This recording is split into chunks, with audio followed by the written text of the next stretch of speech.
got a couple little stories for you from the fringes of political discourse.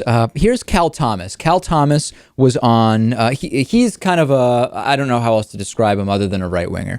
He was on the Christian televangelist network Daystar, and he is now warning that the legalization of same-sex marriage would undermine, listen to this, all of human history, even though there has been homosexuality for all of human history, and that homosexuality, same-sex marriage pose a bigger threat to America than Islamic extremists. Check out Cal Thomas, and also check out the hosts that are on this program. I mean, the whole thing just seems like a gong show. Check it out. I have another question from one of our viewers.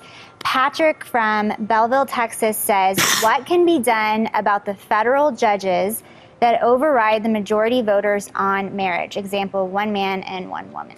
Well, I think you have to, this is why elections matter. You have to elect judges that will stick not just by their principles, but the principles of the Constitution and all human history. I mean, you don't have to be a believer to look throughout human history and see that the family, defined as a man and a woman, having children together and nurturing them, has been the foundational structure of every society.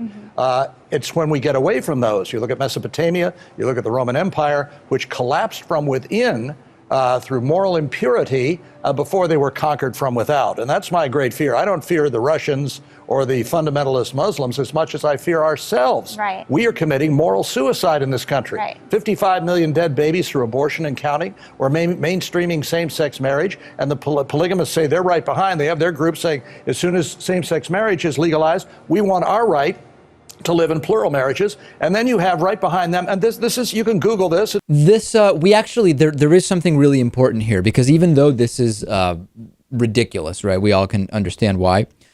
Increasingly, we hear from the right, like when Dr. Michael Brown was on this program last time, he said, if you want marriage equality, you need to also allow polygamy and bigamy, because you are discriminating against polygamists and bigamists if you only allow same-sex marriage.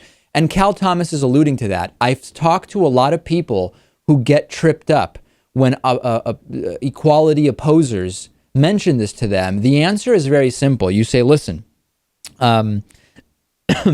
the polygamy and bigamy are not sexual orientations, right? Being born attracted to men or being born attracted to women or being born bisexual, that's a sexual orientation. There is no evidence at all that there is that polygamy is a sexual orientation. And I hate to use the word lifestyle, Lewis, because it's been incorrectly used so much in this debate.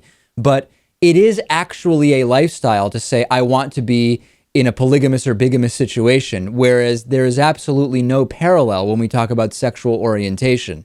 I don't know how else to explain it, but it's just not even comparable. Right.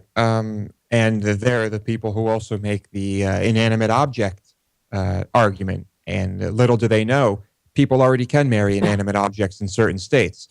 So, you know, we have to throw that out the window, too. The other funny thing is the reference to Islamic terrorism. There have been something like 34 people killed by right-wing domestic terrorism in the United States in the last 10 years. There have been 21 people killed by so-called Islamic terrorism in the United States in the last 10 years. So the fact that that's even the comparison he's making, the fact that that's his frame of reference, also tells us quite a bit about Cal Thomas.